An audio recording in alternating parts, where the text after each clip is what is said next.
con zapatos. Le estoy carnita. Que no voy a. No, las cosas feas, sí. Se le pueden. De la tarde. ¿Qué es eso? Nada. Y todo lo andan viendo, a ver. Usted va a comer eso y ya. Usted tiene que comer cosas de esas también. De hecho, este arroz salado. Comer eso. Buenas noches.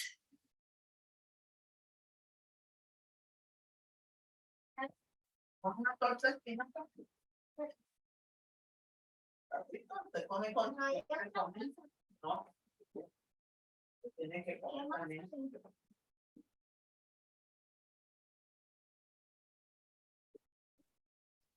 No hay.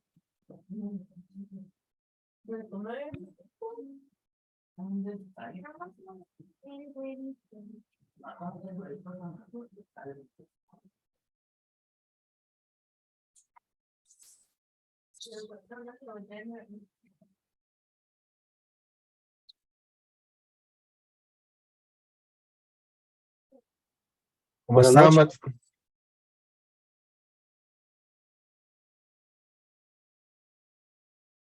¿Cómo están todos? Buenas noches. Qué bueno saludarles.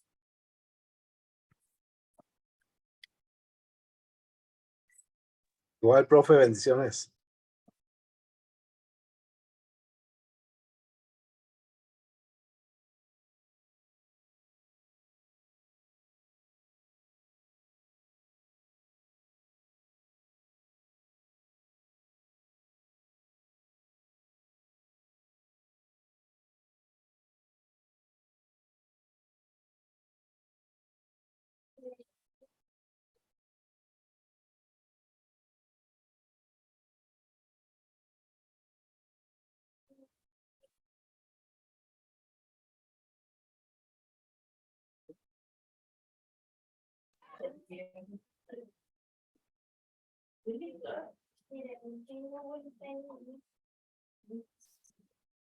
No, para que aquí mismo un poco. No, claro.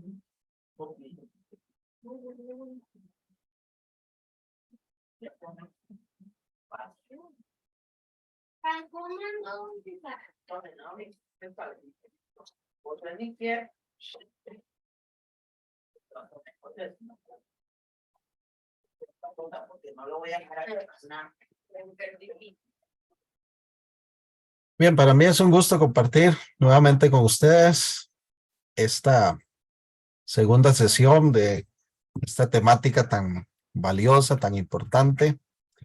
Y bueno, veo que ya se van integrando bastantes. Para ir iniciando y aprovechar al máximo este tiempo que tenemos en esta noche, quiero recordarles que por favor marquen su asistencia ahí en la plataforma.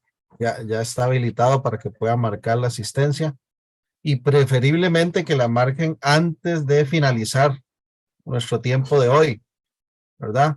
Me decía el encargado de la plataforma que a veces surgen algunos inconvenientes cuando marcan después.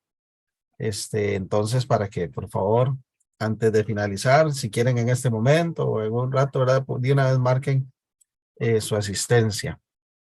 Parece que hubo por ahí algunos problemas, ¿verdad? Esta semana en cuanto a la plataforma que estuviese habilitada para ustedes, pero bueno, ya tengo confirmación del encargado que todo está en orden y esperamos que no haya ningún problema para que puedan ingresar esta semana. Ahí van a observar la lectura para esta semana y demás. Y dentro de lo que la idea para estas semanas ir desarrollando, iniciamos la semana anterior, ¿verdad? Con una introducción a lo que es la temática de la salvación como tal. Y vamos a avanzar también en esta segunda semana a otro aspecto, a otro énfasis para esta segunda sesión. Permítame eh, hacer la aclaración. Entonces, en cuanto a introducción, la semana pasada vimos sobre la obra salvadora, el objetivo como tal de la salvación, algunas definiciones. Esta segunda semana vamos a empezar a abordar lo que son, con ya un poquito más de calma, de más detenimiento, las doctrinas, ¿verdad? Esenciales de esa obra salvadora de Cristo. Y vamos a considerar algunas de ellas en esta noche. La semana siguiente vamos a retomar otras más para irlo viendo con detenimiento y poder sacar el mayor provecho. Entonces, siéntanse en la libertad si tienen en algún momento algún comentario que deseen hacer, alguna pregunta, pueden participar. Voy a compartir pantalla para ir de lleno a la temática de esta noche. Y permítame nada más aquí. Profesor, ¿puedo hacer una consulta? Es que yo me acabo de conectar tarde, pero no sé si los compañeros le han preguntado sobre las tareas. Es que todo el mundo tiene muchas consultas con respecto a eso y sobre el sistema. Sí, correcto. No sé si le han consultado. No, bueno, esta semana, como les decía, parece que hubo ahí algunos problemas con lo que fue la plataforma y el acceso para ustedes. Sin embargo, la, lo que va a ser el trabajito en sí que quisiera pedirles a ustedes es que puedan ingresar y responder un cuestionario breve que está en la plataforma. Entonces, en realidad no vamos a tener para esta semana un trabajo escrito, sino un cuestionario breve que está ahí. Es de selección múltiple, entonces ahí van a escoger la opción correcta y inmediatamente cuando ya finalicen también van a poder obtener una retroalimentación de las preguntas. Pero sí, para que entonces estemos tranquilos, lo que les voy a solicitar es que respondan ese cuestionario, ¿verdad? Y posiblemente entonces vamos a hacer lo mismo la semana siguiente. No sé si ya antes han utilizado esa modalidad de algún cuestionario o solamente por trabajos escritos, pero si no, lo van a ver que no es en realidad no tiene ninguna complicación. Lo han usado antes, cuestionarios, ¿no? Sí, ya se han utilizado, correcto. Ok, excelente. Entonces sí. Eh, Como esta semana, bueno, ahí como que hubo un poquito de complicación, entonces yo voy a dejar abierto, ¿verdad? El límite de tiempo para que puedan, cuando tengan la libertad de tiempo durante la semana, ingresar y responder al cuestionario número 1, que tiene, ¿verdad? El énfasis en lo que estuvimos compartiendo en la introducción del curso. Es sencillo, vienen 8 preguntas solamente y vienen de selección múltiple. ¿Ok? Gracias, hermano, por la observación. Sí, me había olvidado de hacer esa aclaración importante. A mí no me ha llegado todavía el link de este curso. Ajá. Mi nombre es Fernando Jiménez. Ok.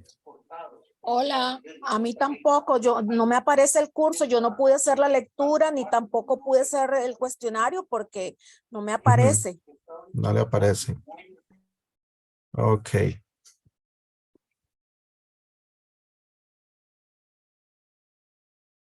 Vamos a ver si...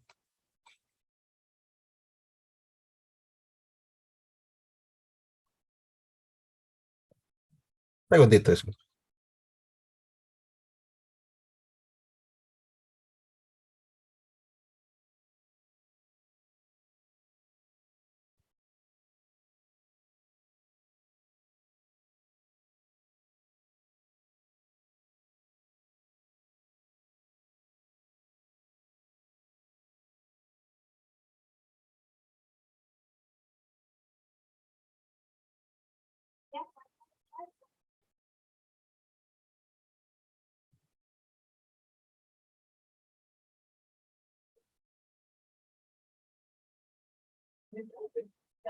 ¿Nadie más lo tiene el link? Un poquito. No sé si hermano Vinicio o algún otro lo tiene el link de acceso. Estaba revisando aquí a ver si lo tenía especificado. No voy a partir, escuché. No voy a partir.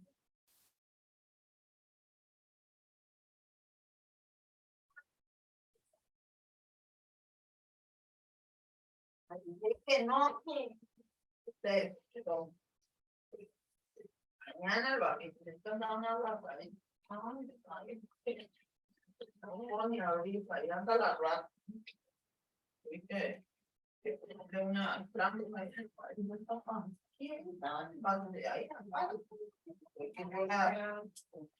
Ok, entonces hagamos lo siguiente. Estaba viendo si podía hacerlo de una vez acá, pero bueno, para no atrasarnos, ahora al finalizar, yo voy a pasar entonces el link de la plataforma y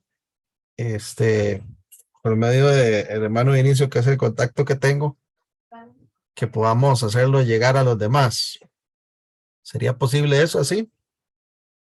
No sé si el hermano está conectado ahorita. No, no le entendí, ¿qué fue lo que dijo? Ok, gracias. No, que sí, que para no atrasarnos, entonces, si le parece, ahora al finalizar, yo le paso el link de la plataforma, que al parecer algunos no lo tienen todavía, y para que se los podamos hacer llegar a los compañeros. ¿O usted lo tiene a mano, no? Están hablando del link de Moodle. Sí, para que ingresen a la plataforma. No, más que todo son los cursos. El curso, digamos, activo de esta edición con usted. Después me han pagado noche, vacaciones, entonces mandé ya este mes. No ganamos todavía. Uy, no, hoy vea Lo que pueden hacer es por WhatsApp, le pueden pasar el nombre de ustedes al profesor a que no les aparezca el curso de soteriología para que él sepa cuáles nombres son. Sí, porque yo sí entro a la plataforma, pero lo que pasa es que el curso actual no está, solo los cursos anteriores. Ok. Yo en este momento estoy en la plataforma y ya se pueden ver los cursos. Este curso realmente ya se puede apreciar la lectura. Ok. Entonces, por favor, hagámoslo por medio del WhatsApp. Entonces, si alguno no puede, no le abre todavía, no tiene acceso al curso, me lo hace saber entonces por WhatsApp para que podamos resolver ese inconveniente. Está informándonos el hermano que él sí pudo ingresar, que ya le parece ahí abierto en la plataforma.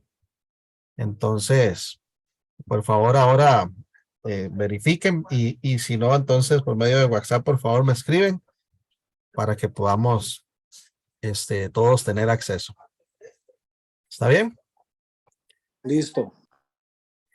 Sí, hermano, tal vez nos facilitas tu número. Ujú. Gracias. Correcto. Entonces, para que lo tengan ahí a mano, sería el 8448. Perdón, ya el pastor Vinicio lo compartió a nivel general. Ah, excelente, excelente. Ahí en el WhatsApp general que tenemos. Muy bien. Sí. Disculpen, es que como yo no estoy en ese chat, entonces de WhatsApp no tengo acceso, pero he dicho que ya él lo pasó. Bien, entonces voy a compartir aquí pantalla. Permítame.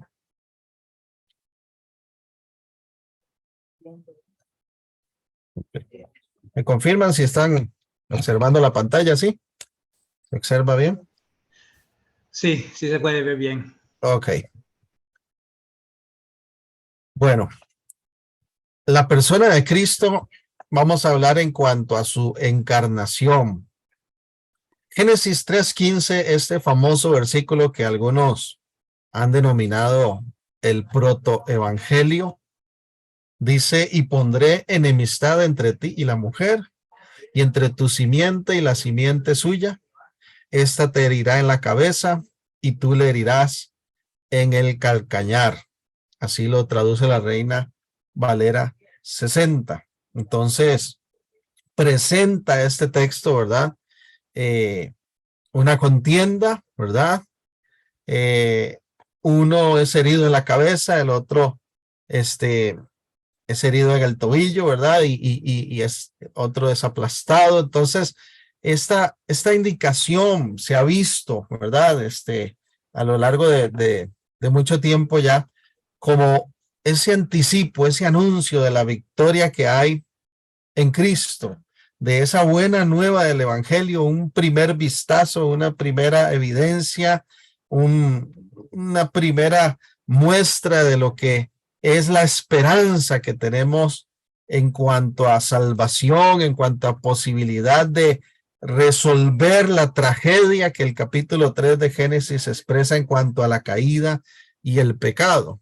Dice la traducción en lenguaje actual: haré que tú y la mujer sean enemigas, pondré enemistad entre sus descendientes y los tuyos, un hijo suyo te aplastará la cabeza y tú le morderás el talón. Todo esto, por supuesto que nos hace pensar, ¿verdad? Ya desde el Antiguo Testamento en la obra de Cristo.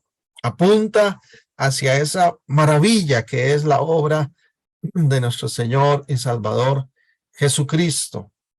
Y la reconciliación como tal se pudo lograr solamente a través de la encarnación, es decir, Dios hecho carne. Génesis capítulo 3 nos presenta entonces ese impacto de la caída, esa tragedia, ¿verdad?, de lo que es el pecado en la humanidad, y ese distanciamiento, esa separación entre Dios y los hombres. Surge la necesidad de reconciliación, y la reconciliación solo se pudo lograr a través de la encarnación, es decir, Dios hecho carne. Precisamente el Evangelio de Juan, ¿verdad?, nos hace mención de lo que es relacionado a esta encarnación, y en el versículo 14 dice: y aquel verbo fue hecho carne y habitó entre nosotros, y vimos su gloria como del unigénito del Padre, lleno de gracia y de verdad.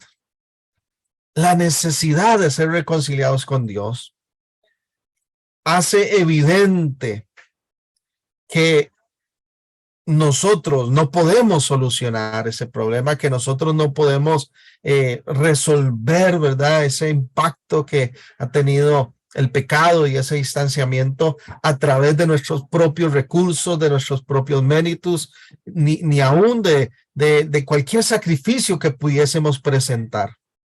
Entonces Dios mismo, en ese plan redentor que ha trazado, ¿verdad?, toma esa iniciativa, y todas esas profecías que hablaban acerca del Mesías y apuntaban a Jesús se vuelven realidad en la encarnación, en la persona de Jesucristo. En la persona de Jesús tenemos a Dios mismo hecho carne, y la reconciliación con Dios definitivamente es posible solamente por esa encarnación.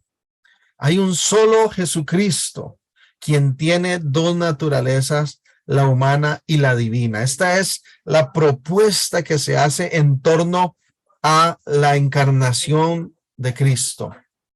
Se entiende, se afirma entonces que hay un solo Jesucristo, y que éste tiene dos naturalezas, la humana y la divina.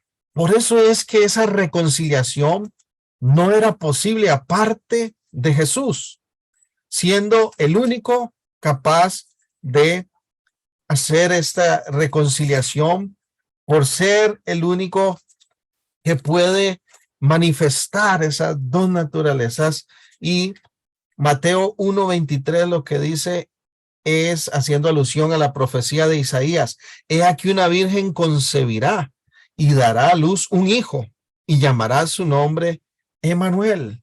Entonces ya la profecía anunciaba que habría un nacimiento, que aunque sería al igual que, ¿verdad?, el nacimiento en la carne que muchas personas, ¿verdad?, hemos vivido, hemos experimentado, ese momento tan lindo, tan especial. Los que somos padres, ¿verdad?, no olvidamos ese momento tan especial de lo que es el nacimiento, el milagro de la vida, ¿verdad?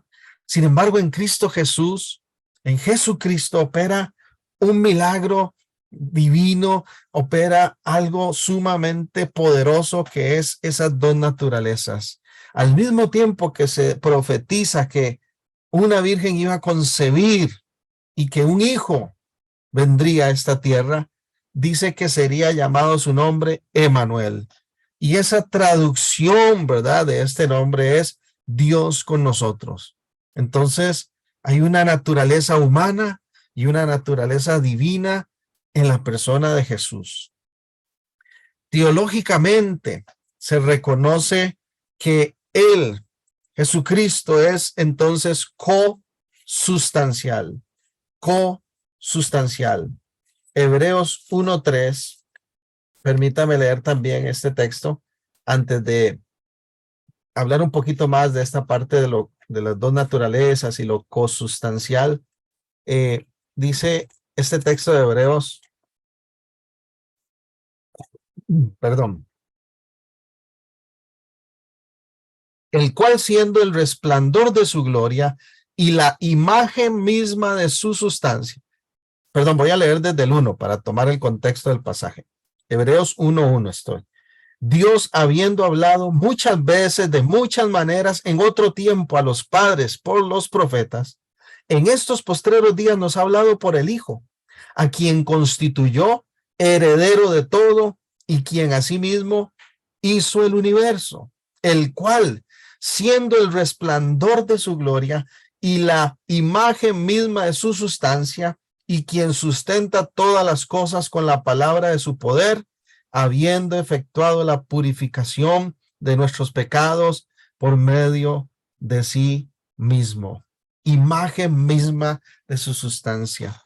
Y quien es hijo, ¿verdad? De Dios y que se ha constituido heredero de todo, resplandece con gloria.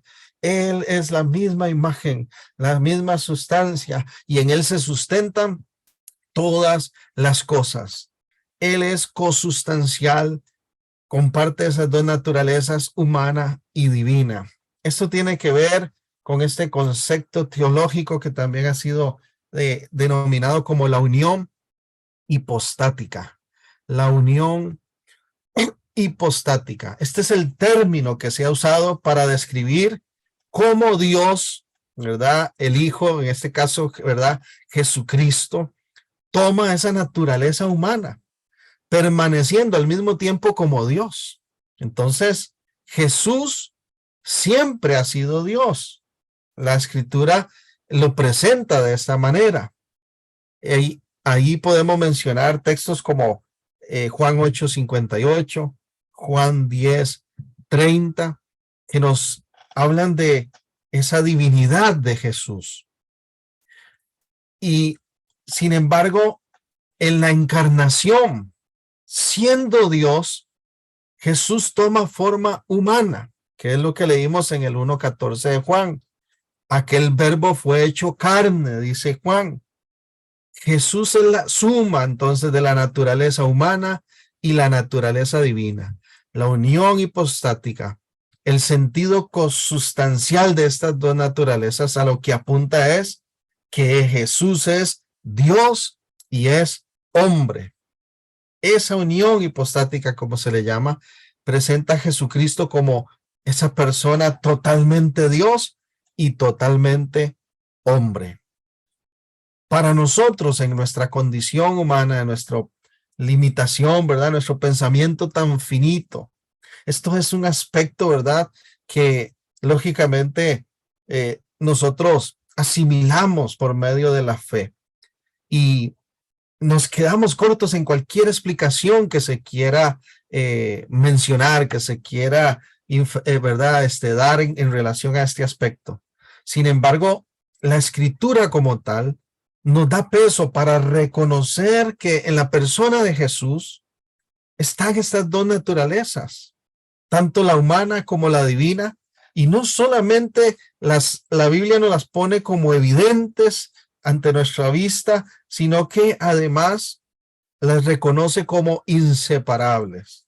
Jesús es Dios hecho hombre, el Dios hecho carne del que está hablando Juan, ese Emmanuel, ¿verdad? Que sería ese Dios con nosotros que estaba profetizado en Isaías. Entonces, siendo totalmente Dios y siendo también humano. Algunos han querido atacar, ¿verdad? Este pensamiento y aludir a que Jesús, como es Dios, en realidad prácticamente lo que vino a hacer fue casi que una actuación, ¿verdad? Algunos han querido hacer parodia de la escritura, minimizar el valor de la obra de Cristo en la cruz y han llegado al extremo incluso de decir que Jesús no sintió dolor, que él no, esos clavos para él no significaron nada, esos azotes, todo ese sufrimiento en su cuerpo, pero sabemos que él pasó, él llevó ese castigo terrible sobre sí y que ese Cristo, ese Señor, ese Jesús que está sufriendo ese castigo tan terrible, está pagando el precio, ¿verdad? Por nuestra culpa. Lo que decía el profeta Isaías, el castigo de nuestra paz cae sobre él. Y Jesús va a decir también el libro de Hebreos que no tenemos un sumo sacerdote que no nos comprenda, sino que tenemos uno que puede identificarse con nosotros en el sentido, ¿verdad?, de que él nos comprende, vivió, ¿verdad?, esa experiencia al venir, al encarnarse, al desarrollar su vida aquí en la tierra, pero dice que sin pecado. Y esa parte de esa naturaleza humana, la escritura la presenta en esos textos donde vemos a un Jesús que se cansa, que come, que tiene sed, incluso que tiene ese sufrimiento, ese peso de la ansiedad, de la tensión, como gotas de sangre, dice que ahí en Getsemaní, ¿verdad?, brotaban de él. El nivel de estrés por el cual estaba pasando lo lleva incluso a expresar: oren conmigo, le dice a sus discípulos, porque mi alma está triste hasta la muerte. Pero sin embargo, ese mismo Jesús es aquel que hacía milagros y maravillas, porque ese poder de lo alto actúa en él y él tiene toda autoridad, no solamente como hombre en cuanto a esa parte de su naturaleza humana, sino como Dios en cuanto a esa naturaleza divina. ¿Recuerdan frente a aquella gran tempestad de los discípulos asustados y Jesús habla, ordena? Y estos hombres se sorprenden y dicen, pero ¿quién es este que aún le habla a los vientos, a la tempestad y todo se calma? Porque este es Dios ejerciendo autoridad y nosotros, como parte de estas doctrinas esenciales, como parte de ese cimiento de nuestra fe, reconocemos a Jesús no solo en cuanto a su humanidad, sino en cuanto a su divinidad. Jesús en este sentido, ¿verdad?, de consustancial y en este sentido de esta unión hipostática, se presenta en la escritura o se afirma que él posee estas dos naturalezas, expresa estas dos naturalezas en una sola personalidad. Entonces, Jesús es tanto Dios como hombre, ¿verdad? Y para mencionar aquí un par de textos y darle más cuerpo a este argumento, observemos, por favor, permítame aquí ubicarme. En el Evangelio de Juan, en el capítulo 4, si usted tiene su Biblia ahí a mano, vaya dando seguimiento a esta lectura. En el Evangelio de Juan, en el capítulo 4, dice el verso 6, y estaba allí el pozo de Jacob. Entonces Jesús, cansado del camino, se sentó así junto al pozo, era como la hora sexta. Aquí Jesús tiene un encuentro con la mujer samaritana, ¿verdad? Y la Biblia hace esta expresión de que él está cansado del camino, ¿verdad? E incluso sabemos que que viene una mujer a sacar agua y él, en el verso 7, él le dice, dame de beber. Un poquito más adelante, ahí mismo en el Evangelio de Juan, pero en capítulo 19, en el versículo 28, dice la escritura, después de esto, sabiendo Jesús que ya todo estaba consumado, dijo para que la escritura se cumpliese, tengo sed. Y en el mismo Evangelio de Juan, en el capítulo 11, el versículo 43 dice, y habiendo dicho esto, clamó a gran voz, Lázaro, ven fuera. Esto es en el texto, en la descripción, la narrativa de la resurrección de Lázaro. Lázaro, ven fuera, con esa autoridad también. Mateo capítulo 14, otro texto más que podemos mencionar. Dice el verso 18. Él les dijo, traédmelos acá. Entonces mandó a la gente a recostarse sobre la hierba y tomando los 5 panes y los 2 peces, levantó los ojos al cielo, bendijo y partió y dijo, y dio los panes a los discípulos y los discípulos a la multitud y comieron todos y se saciaron y recogieron lo que sobró de los pedazos, 12 cestas llenas. Y aquí, ¿verdad? Se hace alusión a una alimentación de por lo mínimo 5,000 personas, posiblemente aún muchas más. Entonces, por un lado, la escritura nos presenta a un Jesús que se cansa, que tiene sed, que en algunos momentos expresa esa realidad, esa naturaleza como cualquier, ¿verdad?, ser humano, porque va a decir Filipenses que él tomó esa forma de siervo, esa forma de hombre. Juan va a decir que el verbo se ha encarnado y realmente vivió en carne, pero vemos por otro lado textos donde únicamente el Hijo de Dios puede hacer ese tipo de expresiones, ¿verdad? Como volver a Lázaro a la vida, como multiplicar ese montón de panes y peces, como devolver vista a los ciegos, esa autoridad de incluso perdonar pecados es exclusiva del Hijo de Dios.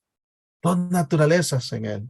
Incluso Jesús en muchas ocasiones no solamente sanaba a un enfermo, sino que también le decía, tu fe te ha salvado o tus pecados te son perdonados.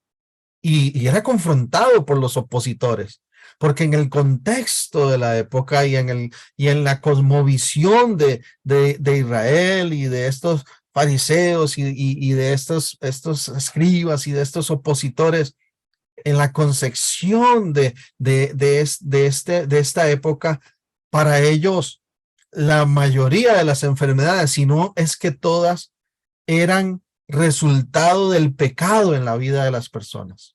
Entonces Jesús muchas veces hacía eso, de que sanaba a algún enfermo y le decía, tus pecados te son perdonados, demostrando que él, como el Hijo de Dios, tenía toda autoridad de sanar y de perdonar los pecados. Entonces son menciones que podemos hacer en cuanto a esas dos naturalezas. A veces Jesús se conducía bajo las limitaciones de la humanidad, ¿verdad? Expresando ese tipo de circunstancias tan naturales, tan de nuestra carne, y en otras manifestaba ese poder de su deidad, siendo hijo de Dios con toda esa autoridad y ese respaldo de lo alto. Cuando hablamos entonces de esa unión hipostática, o cuando hablamos de este concepto de dos naturalezas en Cristo, estamos apuntando a eso precisamente. Fui un poquito rápido en esta parte. No sé si hay algún comentario hasta aquí o pregunta. ¿Estamos bien?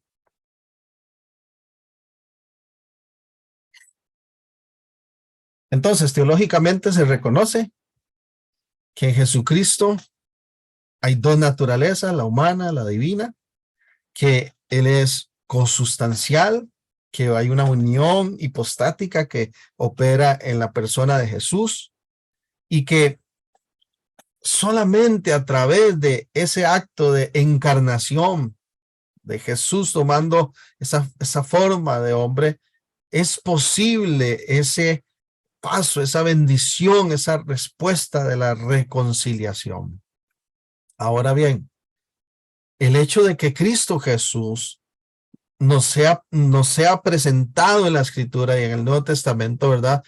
Con un nacimiento, con un punto de partida a partir de ese nacimiento de la Virgen María, ¿verdad? Como leíamos ahora, no significa que ahí está iniciando la existencia de Jesús, sino que es muy clara la Escritura de que Cristo, siendo Dios, existió antes de la encarnación e incluso antes de la creación de todo. Antes de la encarnación e incluso antes de la creación de todo.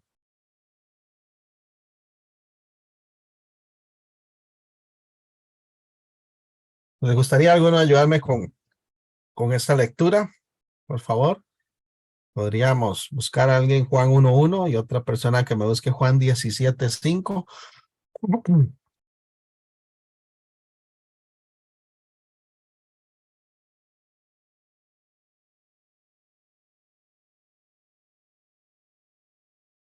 ¿Desea alguno participar con la lectura?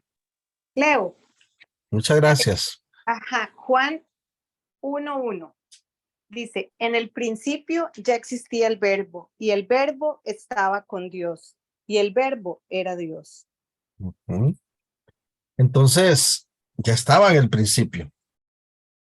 Y ese que está desde el principio es Dios. Esa es el enunciado, ¿verdad? La afirmación tan poderosa y clara que se hace. 17:5 también dice algo similar.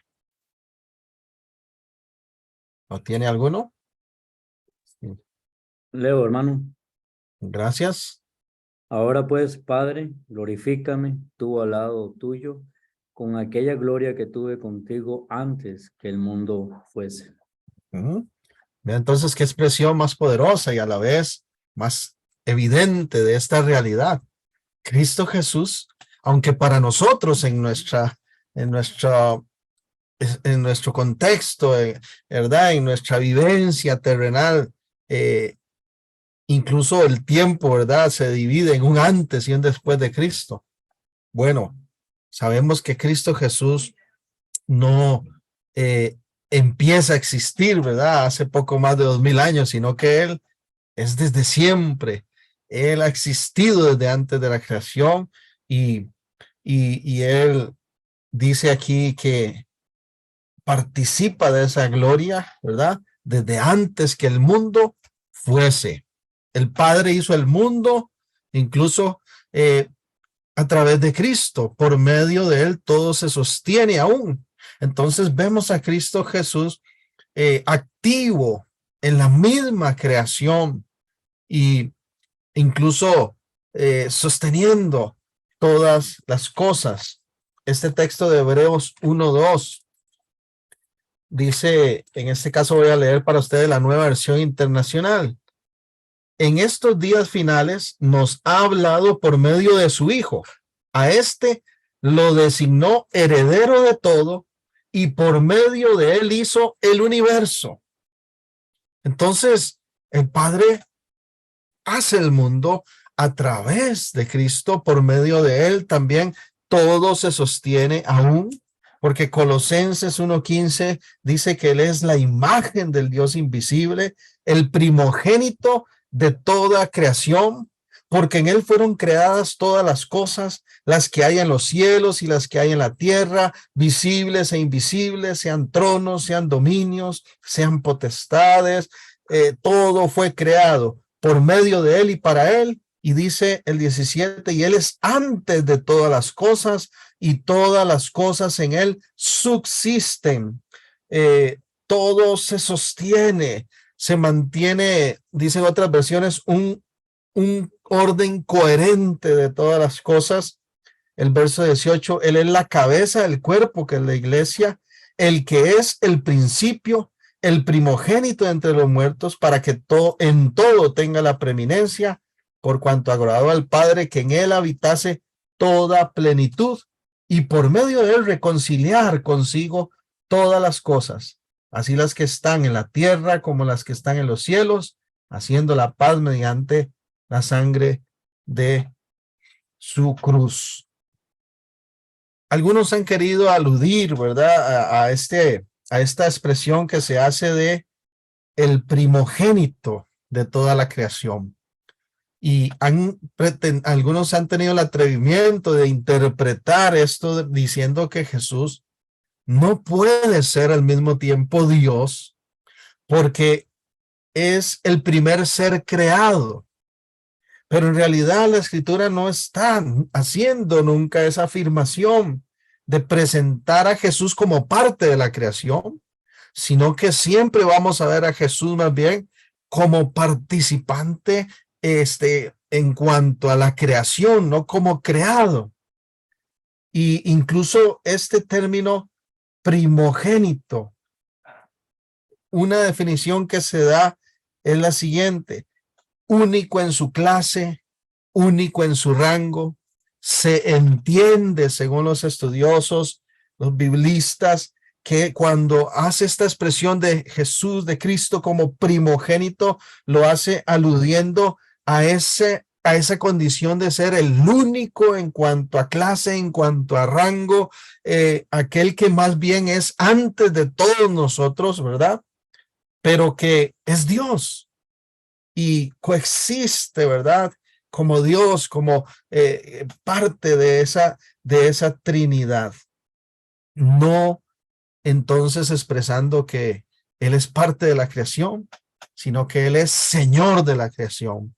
Y lo encontramos así en la Escritura, siempre exaltando más bien a Cristo por encima de todo lo creado, aunque algunos hayan querido por mucho tiempo expresar que Él no es Dios. Mas nosotros creemos en la palabra y en todas estas expresiones que nos hablan de Cristo presente desde siempre, el alfa, la omega, el principio, el fin.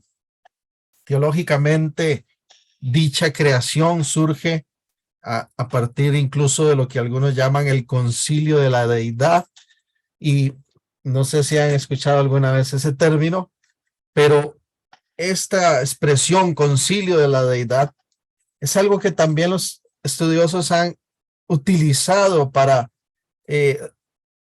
reafirmar con un testimonio práctico, como una evidencia, ¿verdad?, de esa realidad de la participación de un Dios trino en la creación. En Génesis 1:26 dice: entonces dijo Dios, hagamos al hombre a nuestra imagen, conforme a nuestra semejanza, y señoree en los peces del mar, en las aves de los cielos, en las bestias, en toda la tierra y en todo animal que se arrastra.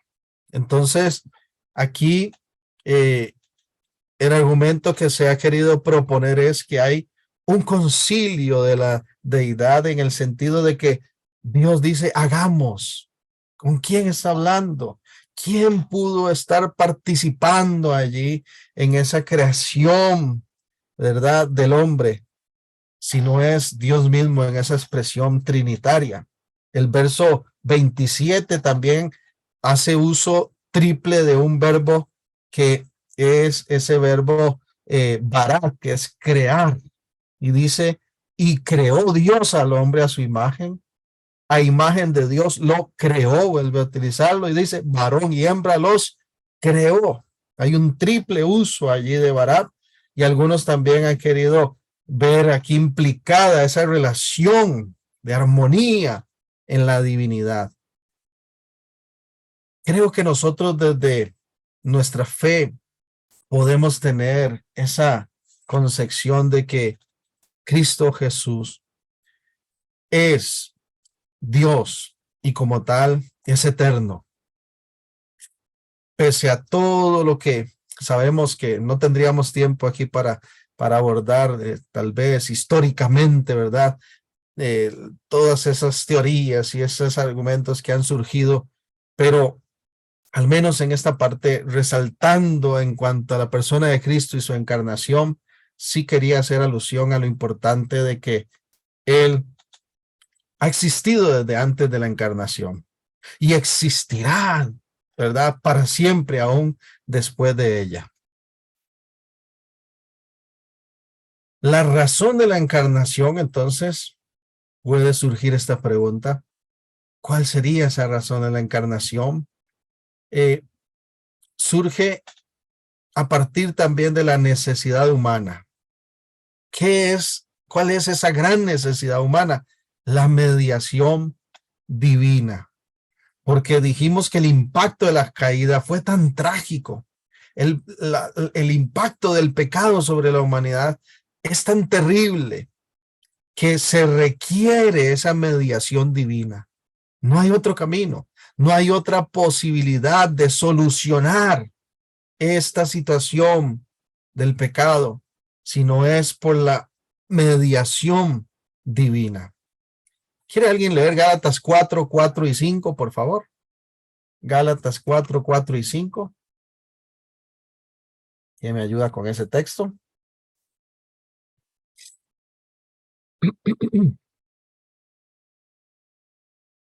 Ajá.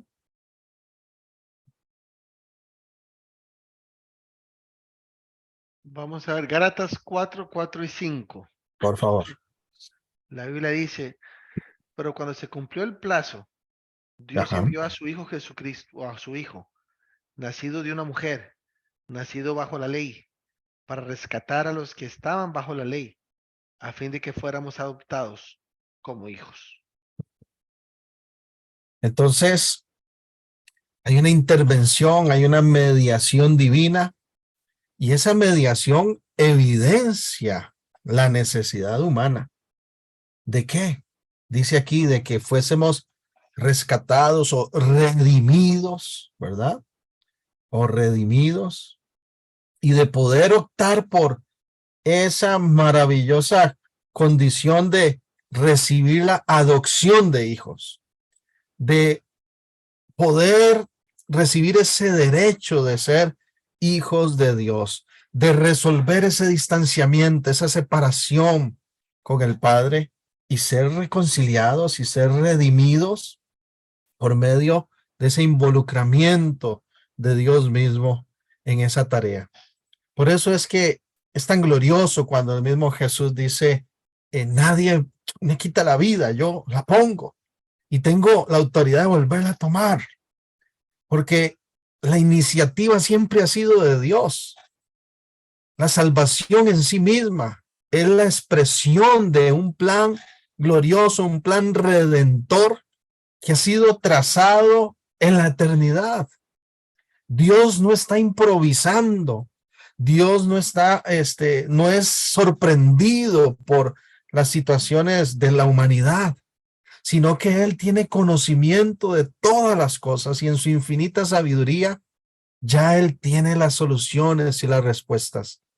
Y es tan grande su amor que aún conociendo de nuestra próxima rebelión, de nuestra inclinación hacia el pecado, traza ese plan redentor. Por eso es que me gusta mucho esa expresión de ver la Biblia como la historia de la salvación. ¿Cuál es el tema central? Decíamos la escritura, es la salvación en Cristo Jesús.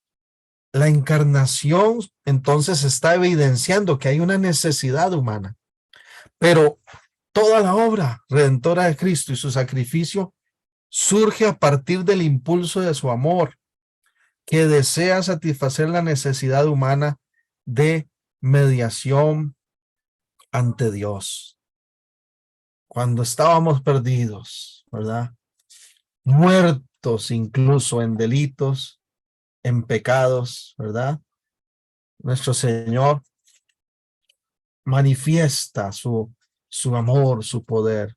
Dice Efesios 2, y Él os dio vida a vosotros cuando estabais muertos en delitos y pecados, en los cuales anduviste en otro tiempo, siguiendo la corriente de este mundo, conforme al príncipe de la potestad del aire, el espíritu que ahora opera en los hijos de desobediencia.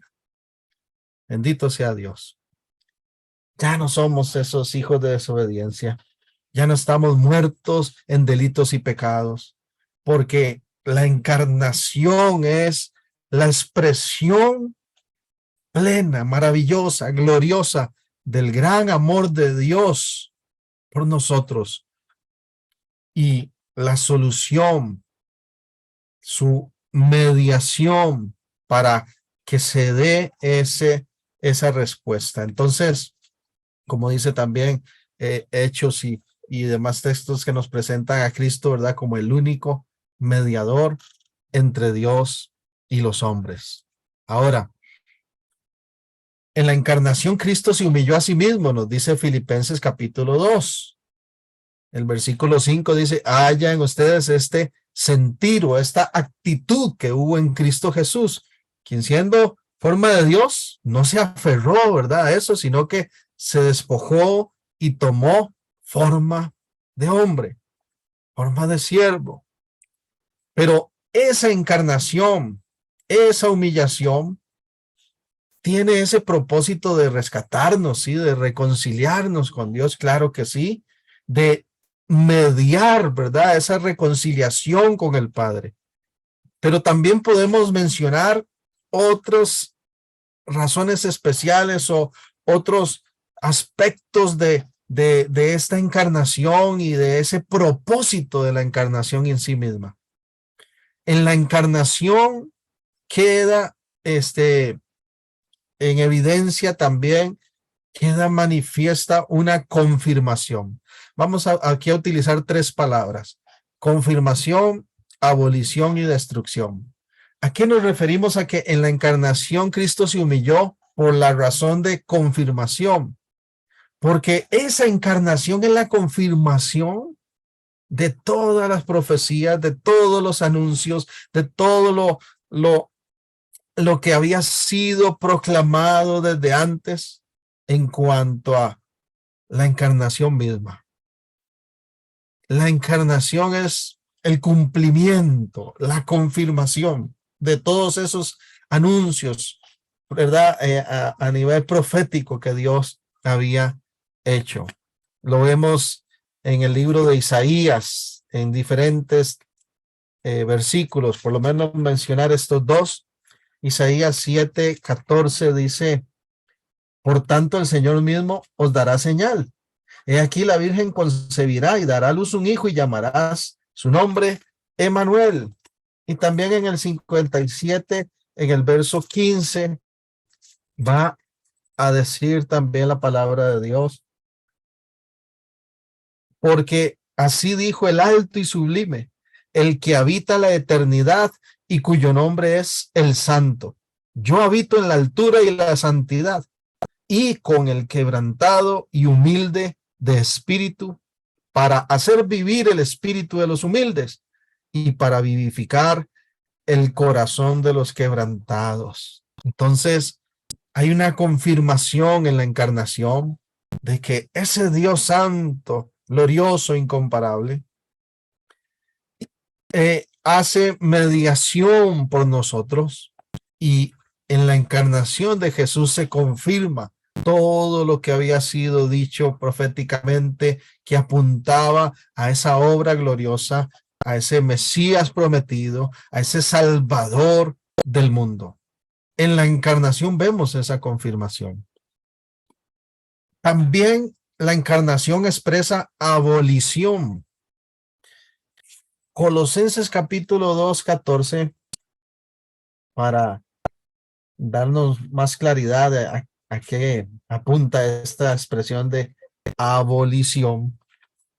Colosenses 2:14 dice, voy a leer desde el 13, y a vosotros estando muertos en pecados y en la incircuncisión de vuestra carne, os dio vida juntamente con él, perdonándoos todos los pecados, anulando el acta de los decretos que había contra nosotros, que nos era contraria, quitándola de en medio y clavándola en la cruz, despojando a los principados y a las potestades, los exhibió públicamente, triunfando sobre ellos en la cruz. hay una abolición, hay una anulación de la culpa. La deuda que teníamos para con Dios queda anulada a través de la encarnación y la obra de Cristo Jesús. Por eso Romanos también 8:1, el apóstol Pablo va a decir, inspirado por el Espíritu Santo, que ninguna condenación hay. ¿Para quiénes? Para los que están en Cristo Jesús. A partir de esa venida de Cristo y a partir de nuestro encuentro con Él y nuestra fe depositada en Él, recibimos los beneficios de la cruz, recibimos los beneficios de su amor, somos rescatados, somos perdonados y hay una abolición. Lo que era nuestra deuda pendiente queda rota, se rompe, se anula, porque Cristo Jesús vino y trajo solución y nos beneficia de tal manera en su accionar y ministerio. Pero también podemos decir que la encarnación testifica en cuanto a destrucción. Y esta palabra tan fuerte, ¿verdad? Destrucción, ¿a qué hace alusión en conexión con el término de la encarnación? Bueno, dice Marcos 1:23 y 24. Escuche por favor. Pero había en la sinagoga de ellos un hombre con espíritu inmundo que dio voces diciendo: ¿qué tienes con nosotros, Jesús Nazareno? ¿Has venido para destruirnos? Sé quién eres, el Santo de Dios. Y la primera carta de Juan, en el capítulo 3, dice lo siguiente. En el versículo 8. El que practica el pecado es del diablo, porque el diablo peca desde el principio. Para esto apareció el Hijo de Dios, para deshacer las obras del diablo. Para esto apareció el Hijo de Dios. La Nueva Versión Internacional lo traduce como: el Hijo de Dios fue enviado precisamente para destruir las obras del diablo. La encarnación de Cristo Jesús es también o tiene un propósito de destrucción, de confirmación de esa victoria de Cristo y de esa victoria de la iglesia sobre las fuerzas de oscuridad y tinieblas. El enemigo no puede prevalecer y todo argumento contrario y toda estrategia e incluso todo vestigio de poder queda anulado ante la aparición, ante la expresión de ministerio de Cristo Jesús en esta tierra y su resurrección. Por eso es que el apóstol Pablo decía: si Cristo no hubiera resucitado, hubiera sido vana nuestra fe. Pero ese Cristo que se encarnó es el mismo que ha vencido y para siempre reina y es victorioso y capaz de destruir toda oposición y toda obra de tinieblas. Entonces, ¿algún comentario hasta aquí? ¿Algo les ha llamado la atención de esto que hemos compartido en torno a la encarnación? Me gustaría escuchar su opinión. ¿Alguno desea participar?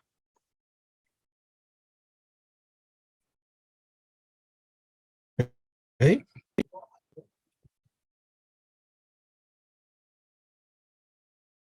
Bueno, no, que decir del misterio de Dios, ¿verdad? Adoptando la naturaleza humana para sustituirnos. La parte bella que usted apuntó y que es de lo más bello es que por su voluntad, ¿verdad? No fue una cuestión obligada, sino Cristo en su voluntad se encarna y nos sustituye para nuestra salvación. Digamos, es la parte que uno, cuando usted lo comentaba, pues le llena. Muy bien. Por ahí hay algunos otros términos, ¿verdad? Teológicos que también se utilizan en asociación con la encarnación. Mencionamos la parte de consubstancial o unión hipostática. Hay otro término que también se utiliza teológico que es la kenosis. No sé si han escuchado esa palabrita. Kenosis significa vaciamiento, ¿verdad? Y son abordajes que se han hecho interpretativos a la escritura misma. Entonces, algunos han querido interpretar sobre todo ese texto de Filipenses, ¿verdad? De que Cristo Jesús no escatimó, ¿verdad? No se aferró a esa gloria en la cual gozaba con el Padre, sino que dice, se humilló a sí mismo y se despoja. Entonces, esa expresión de vaciamiento apunta a eso, que en alguna manera Cristo Jesús renuncia, ¿verdad?, a algunos aspectos de su divinidad para venir a esta tierra sin que medie ninguna obligación de por medio, ¿verdad? Sino que es una iniciativa, una entrega, ¿verdad? Una evidencia de su amor para con la humanidad.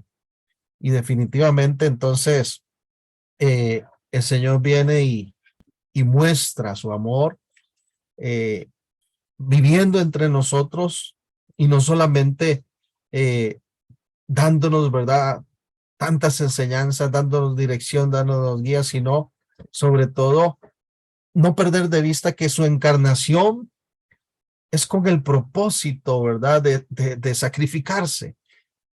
Nada lo toma por sorpresa. Jesús sabe que ha venido a esta tierra para morir por los pecadores y que en ese acto de amor sublime y sin igual, Él va a darnos la victoria. Y por eso hoy tenemos esa esperanza de que como Él ha resucitado, nosotros también resucitaremos en Él. Pero qué lindo sí es pensar en ese amor voluntario, en esa entrega del Señor por nosotros.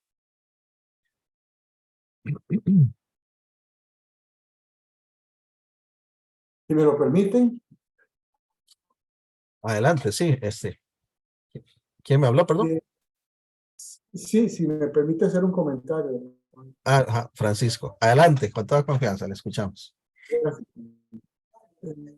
La importancia de la reencarnación es fundamental, es vital para la fe cristiana.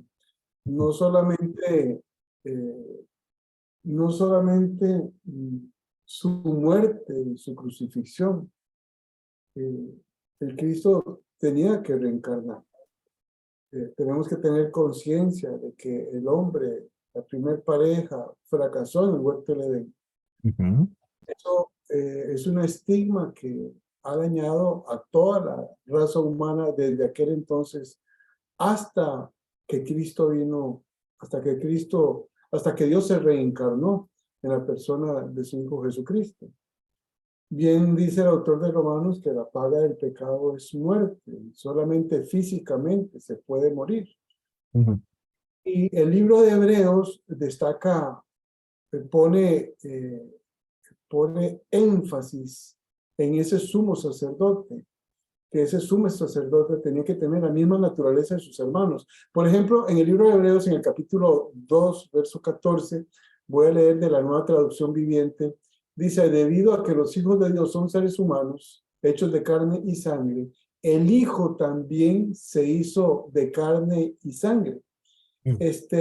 A propósito del término primogénito que hablaban ahora, primogénito hace referencia a que es el primer Hijo de Dios, a Cristo, que es Dios, como el primer Hijo, el primer nacido de Dios.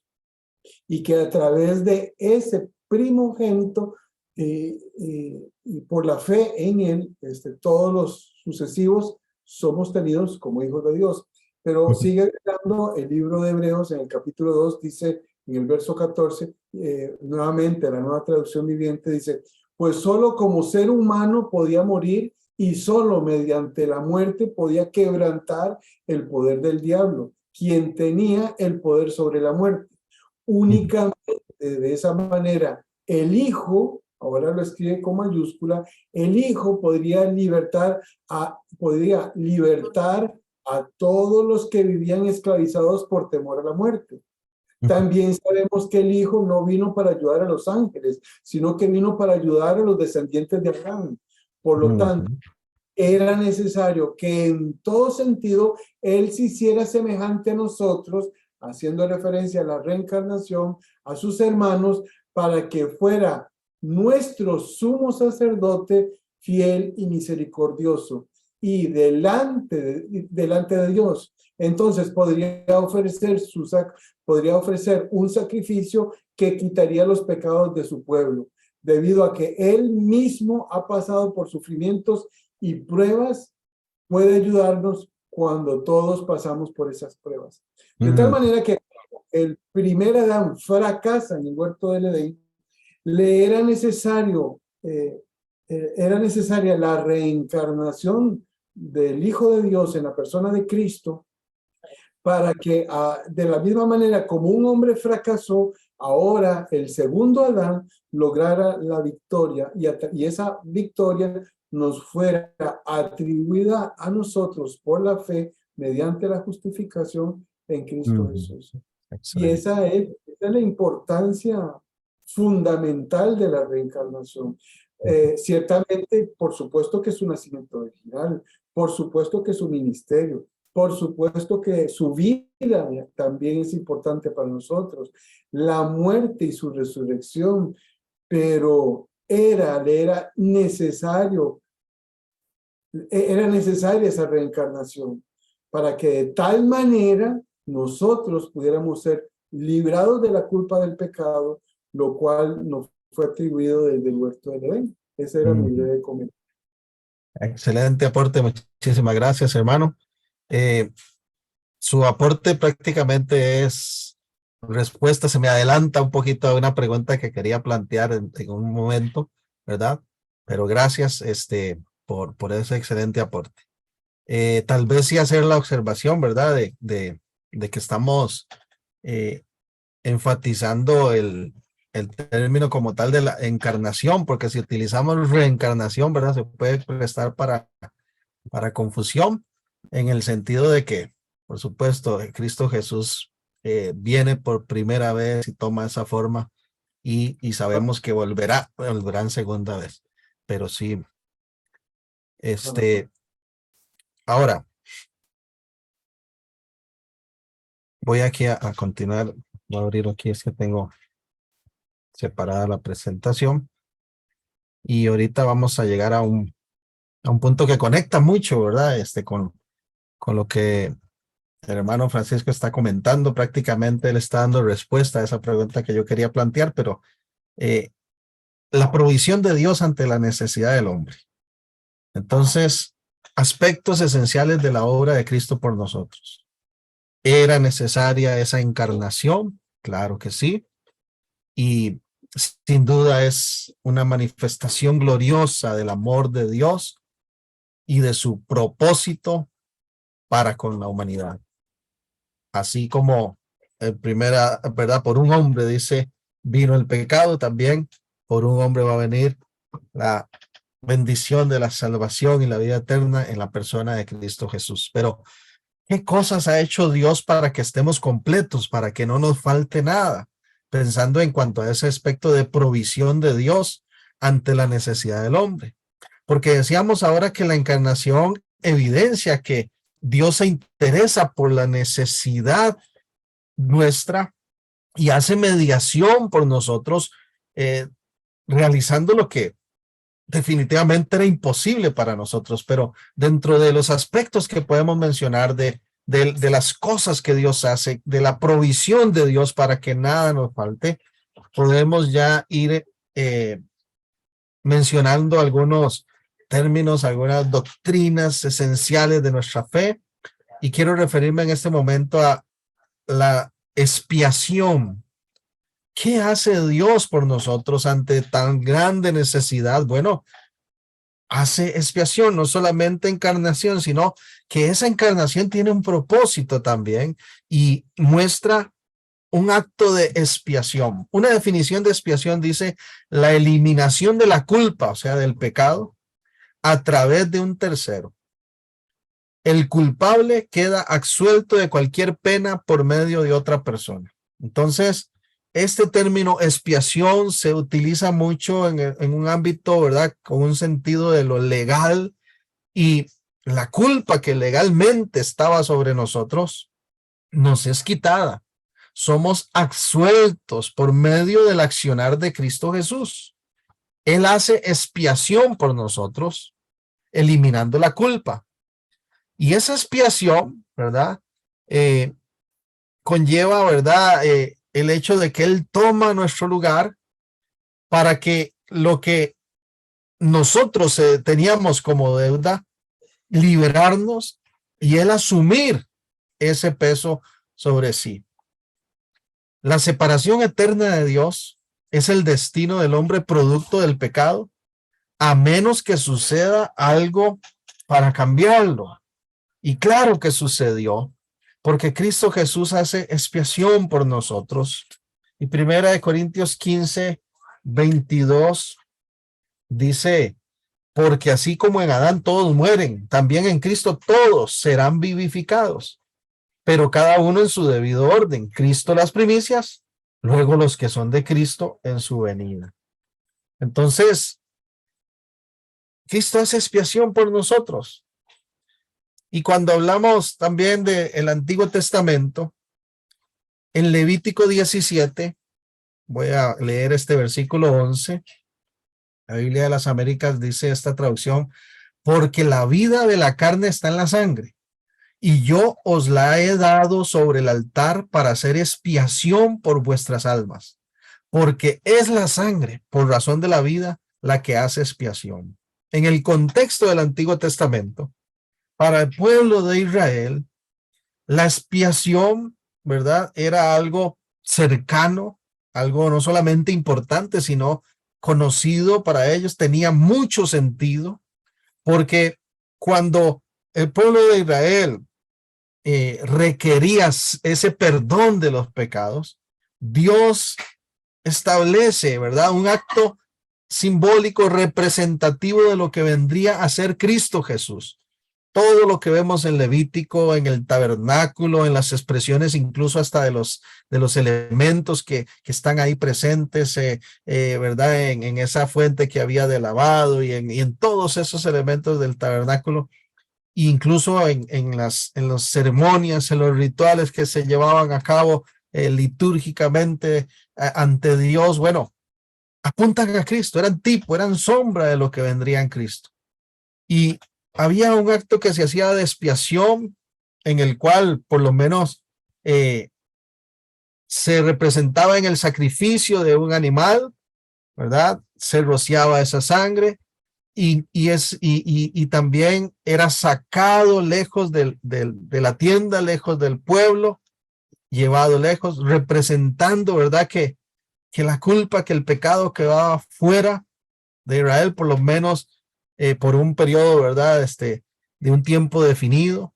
Pero cuando Cristo Jesús viene y hace expiación por nuestras almas, ese sacrificio es suficiente una vez y para siempre. Y Él nos libra de la culpa y Él toma lugar y trae sobre nosotros esa libertad. La expiación nos habla de una sustitución legal por el pecado. Una sustitución legal por el pecado. Quizás una de las definiciones más simples, pero más poderosas que se utilizan para el término de expiación es esta expresión de sustitución legal. Porque Cristo Jesús sustituye, toma nuestro lugar, llevando sobre él las consecuencias del pecado, de la rebeldía del ser humano, y coloca sobre nosotros todo su bienestar, toda esa bendición que proviene de él en cuanto a liberación de la culpa, en cuanto a vida en abundancia, en cuanto a salvación, en cuanto a eternidad. En Isaías 53:12 dice la escritura: por lo tanto, le daré un puesto entre los grandes y repartirá el botín con los fuertes, porque derramó su vida hasta la muerte y fue contado entre los transgresores. Cargó con el pecado de muchos e intercedió por los pecadores. Dice la Reina Valera 60, habiendo llevado él el pecado de muchos y orado por los transgresores. Entonces él toma ese lugar, sustituye, ¿verdad? Esta imagen que está ahí, aunque es un ejemplo muy vago, ¿verdad? De algo tan glorioso, pero han visto ustedes en esas peleas que hay en esas luchas donde ese luchador, cuando están en grupos o en parejas, extiende la mano, ¿verdad? Y si el otro toca la mano, puede entrar al ring y toma su lugar y repone ahí cuando el otro está tal vez ya sin fuerzas. Bueno, sustitución significa tomar el lugar del otro, pero el acto sustitutivo, el acto expiatorio de Cristo no es momentáneo, tiene un impacto eterno, lleva sobre sí la culpa y imputa sobre nosotros. Ese término imputar, ¿verdad? Significa coloca, pone sobre nosotros, nos atribuye un nuevo estatus. El estatus de justicia, el estatus de libertad, el estatus de derecho de hijos, de familia de Dios. Todo eso está expresado en esa expiación maravillosa de Jesús. En la expiación del Antiguo Testamento, entonces nos señalaba un sacrificio perfecto que más adelante en Cristo Jesús se iba a manifestar. Un sacrificio perfecto. Hebreos 7:27.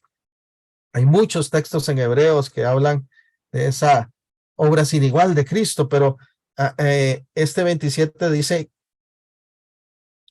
voy a leer el 26, porque tal sumo sacerdote nos convenía, santo, inocente, sin mancha, apartado de los pecadores, hecho más sublime que los cielos, que no tiene necesidad cada día como aquellos sacerdotes de ofrecer primero sacrificios por sus propios pecados y luego por los del pueblo, porque esto lo hizo una vez para siempre, ofreciéndose a sí mismo.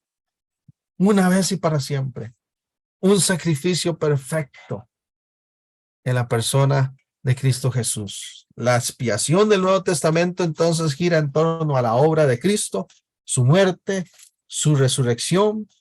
Primera de Pedro 1:3 dice, bendito el Dios y Padre de nuestro Señor Jesucristo, que según su grande misericordia nos hizo renacer a una esperanza viva por la resurrección de Jesucristo de los muertos. Una esperanza viva. Y tenemos esa esperanza viva porque Cristo Jesús ha hecho expiación por nosotros. Ahora, la pregunta que iba a lanzarles es esta, sobre la necesidad de expiación. ¿Hubiera sido posible que Dios llevara a cabo la salvación de otra forma?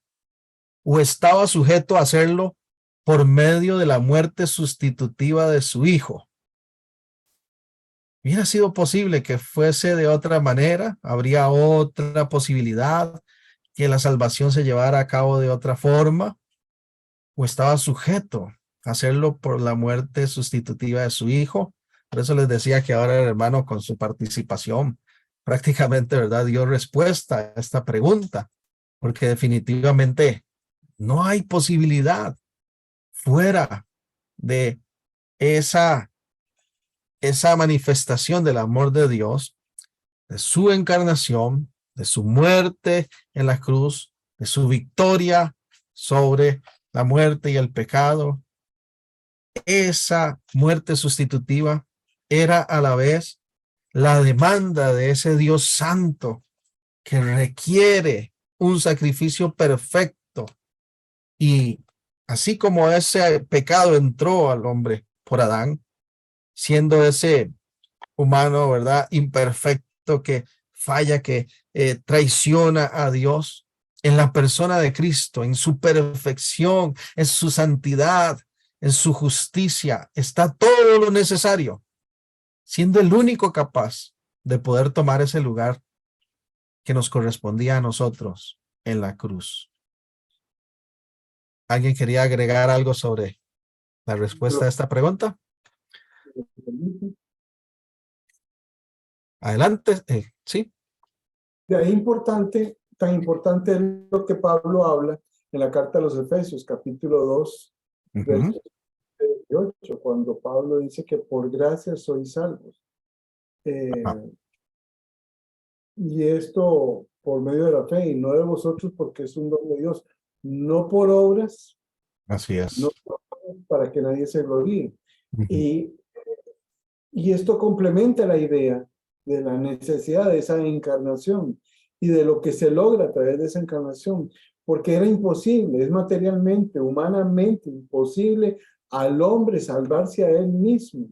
Era necesario una muerte sustitutiva, era necesario la expiación del pecado,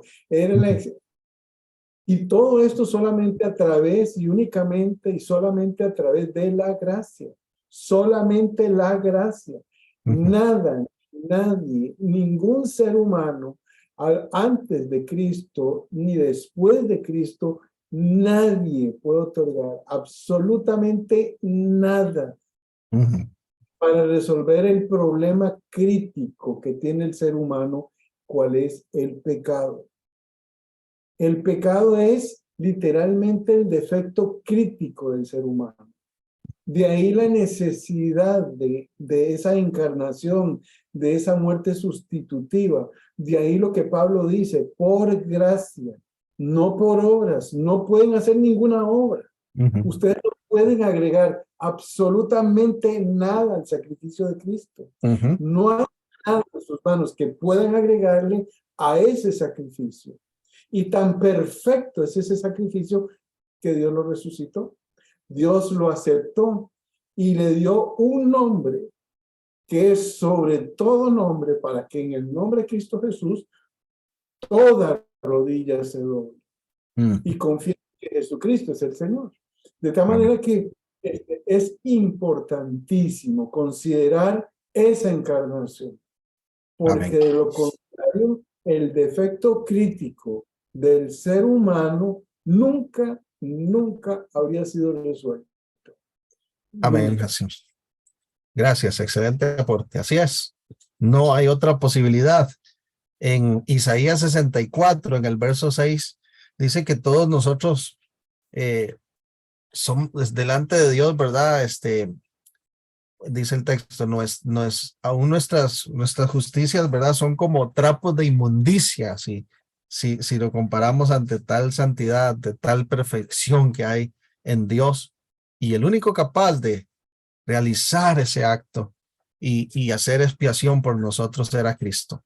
En el Antiguo Testamento, Dios había sido muy claro en cuanto a la necesidad de sacrificios para aplacar, ¿verdad? Esa ira en cuanto al pecado, en cuanto a castigo, y sin derramamiento de sangre, dice, no se hace remisión de pecado.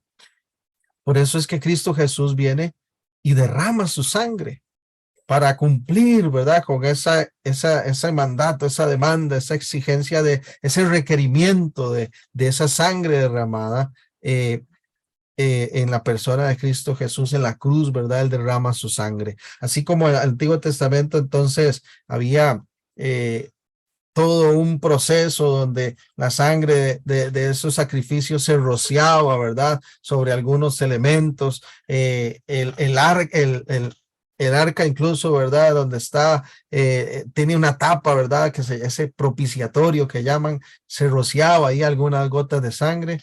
Pero el Nuevo Testamento nos aclara y nos dice que el panorama es más que esas ceremonias, es más que esos rituales, que todo eso está evidenciando la única posibilidad de solución a través de la persona de Jesús. Y en el propiciatorio de los cielos, dice el Padre, mira la sangre de Cristo que nos cubre de nuestros pecados. Cuán necesaria entonces es esa el- manifestación del amor del el Señor. son al cual ¿Alguien iba, Antes de, ¿ves? iba a agregar algo o que no? Es un micrófono abierto, me parece. Es que los datos no dan para tanto para eso. Cuando tú empiezas no me dan para tanto. No sé. Ok, no, creo que no es un comentario, es un micrófono abierto. ¿no? Bien.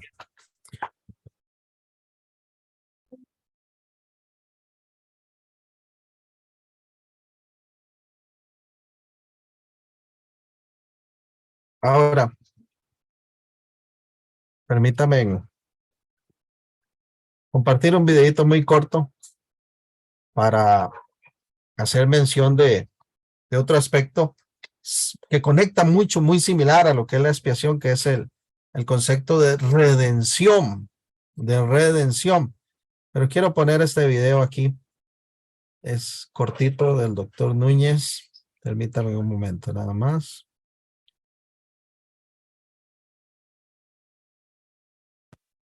Este es.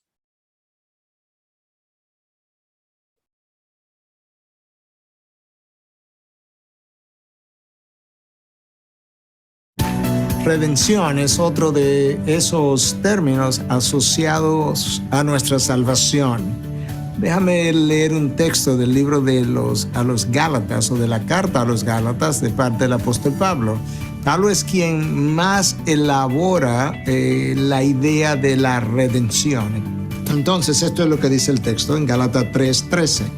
Cristo nos redimió, ahí está el término, de la maldición de la ley, habiéndose hecho maldición por nosotros, porque escrito está: maldito todo el que cuelga de un madero. En esencia, el término significa dos cosas. Significa rescate, pero no simplemente el rescate, sino el rescate por medio de un pago. De manera que ahora yo necesito entender mi redención de esta forma. Yo estaba preso, por así decirlo, preso del pecado. Yo estaba condenado a la muerte eterna, y para sacarme de allí algo tenía que ocurrir. Entonces Dios tenía el derecho, por así decirlo, de sacarme de tal estado sin que nada más ocurriera, pero entonces su justicia hubiese quedado sin ser honrada, levantada, reivindicada.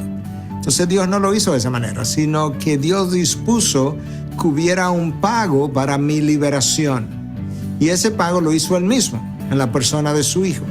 Entonces, cuando su Hijo viene y muere en la cruz, en mi sustitución, con su vida, Él paga aquello, ¿verdad?, que podía liberarme de mi esclavitud al pecado.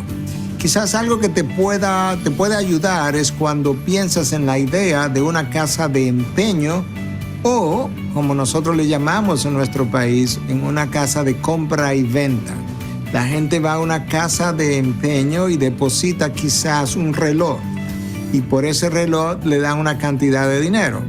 Pero luego él tiene que redimir su reloj, y literalmente ese es el término que se usa. Entonces tú vas a la casa de empeño, tú pagas un dinero para que te liberen el reloj. Pero el reloj es sacado de esa condición, vamos a decir, de atadura donde estaba, por medio del pago de algo. Entonces, de esa misma manera, Cristo nos saca de nuestra esclavitud pagando un precio. Y ese precio lo paga Él mismo con su propia vida.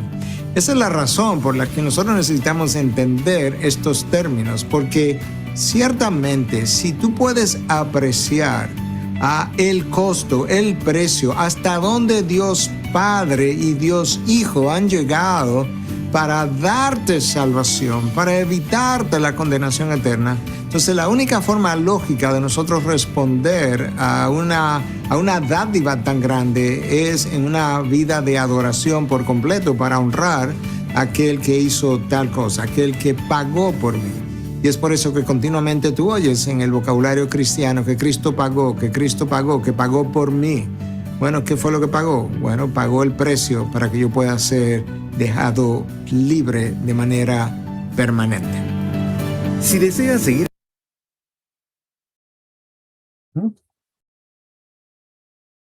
Muy bien. Pues claro. Es muy corto, me gustan mucho estos videos del doctor Núñez porque son breves y son muy puntuales, me parecen hasta muy claros, ¿verdad? En cuanto a la redención, entonces, alguien, me pareció, iba alguien a comentar, ¿no? Ok. Creí que alguien interrumpía ahí. Bueno, perdón si le interrumpía. En toda confianza pueden participar, ¿verdad? Redención, entonces. La palabra, así como vimos expiación, hace ese énfasis en el acto sustitutivo que hace Jesús en la cruz, tomando nuestro lugar para que seamos librados de la culpa. El término redención hace énfasis en cuanto al pago que es ofrecido, ¿verdad? Por nuestra liberación, por nuestro rescate. La palabra redimir quiere decir prácticamente, ¿verdad? Literalmente quiere decir comprar. Redimir tiene que ver con comprar e incluso con volver a comprar. Hacen algunos el énfasis en esto, en el sentido de que en el Antiguo Testamento aparece la palabra hebrea padat, con H al final, que quiere decir rescatar por medio de un pago efectuado.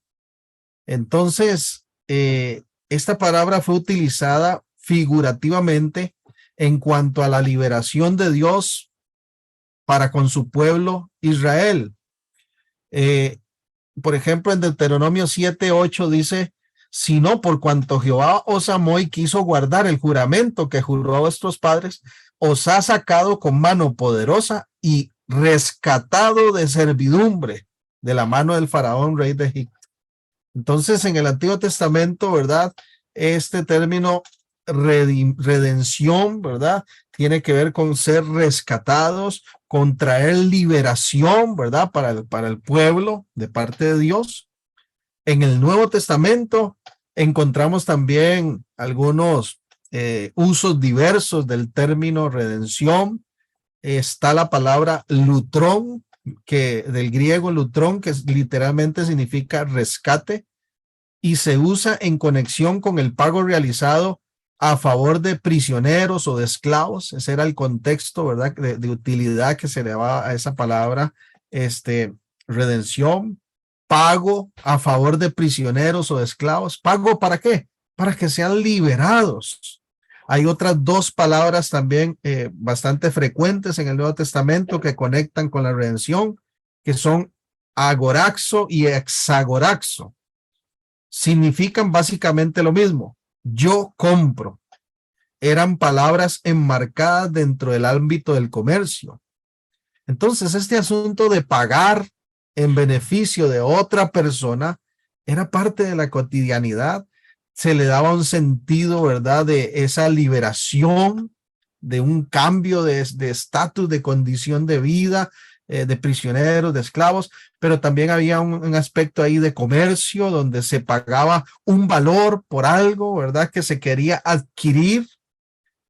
Quizás el texto por excelencia en relación al tema de la redención es Marcos 10:45, que expresa que Cristo Jesús ha manifestado, ¿verdad?, todo su amor con una intención, ¿verdad?, de rescatar, que Él vino con un propósito, rescatar lo que se había perdido. Esa redención, ese rescate fue posible por medio de un pago. Así como, ¿verdad?, uno ahora en nuestros tiempos modernos, a veces se da esas noticias de que secuestraron a X persona y no lo liberan hasta que no haya un pago de por medio, ¿verdad?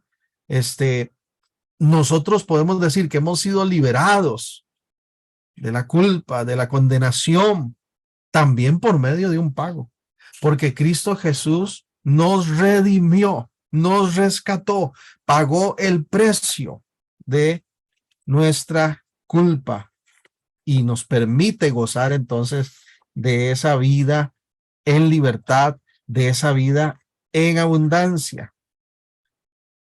Quiero dar dos textos aquí para que me ayuden a leerlo, por favor, si ganamos tiempo. Alguno que me busque, Primera de Pedro 1, del 18 al 21, por favor. ¿Quién me ayuda?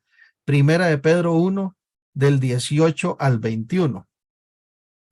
Y otro que me busque, Lucas 21, 28. Lucas 21, 28. ¿Quién desea leer Primera de Pedro 1, 18 al 21? Yo voy a Leo. buscar otro texto que tengo. Adelante, sí, ¿qué dice Primera de Pedro?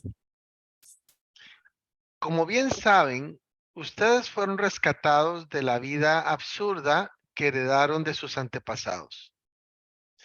El precio de su rescate no se pagó con cosas perecederas, como el oro o la plata, sino con la preciosa sangre de Cristo, como de un cordero sin mancha y sin defecto. Cristo, quien Dios escogió antes de la creación del mundo, se ha manifestado en estos últimos tiempos en beneficio de ustedes. Por medio de él, ustedes creen en Dios, que lo resucitó y lo glorificó, de modo que su fe y su esperanza están puestas en Dios. Amén. Lo que hoy vivimos en Cristo y lo que estamos por experimentar es posible porque hubo un precio que fue pagado y un precio muy alto. ¿Cuántas veces hemos escuchado la frase, la expresión, valemos la sangre de Cristo? Cuán importante es que de verdad entendamos, valoremos cuál fue el precio que se pagó. Porque la redención nos habla de que fuimos rescatados y hoy podemos vivir en libertad. ¿Por qué? Porque Cristo Jesús pagó el precio. Pagó el precio. Tan alto su sangre derramada. Lucas 21, 28. Leo, hermano. Muchas gracias, sí. Cuando estas cosas comiencen a suceder, erguíos y levantad vuestra cabeza, porque vuestra redención está cerca. Entonces la redención no solamente tuvo ese impacto, ¿verdad? Por así decirlo, en el pasado, en lo que ocurrió a partir de la encarnación de Cristo, su ministerio terrenal, su sacrificio en la cruz, su resurrección, sino que también tiene un impacto eterno en cuanto a lo que está por delante para nosotros. Aquí utiliza el término de redención como algo que está por delante, hacia futuro. ¿Por qué? Porque nosotros vamos a gozar de una redención final, completa.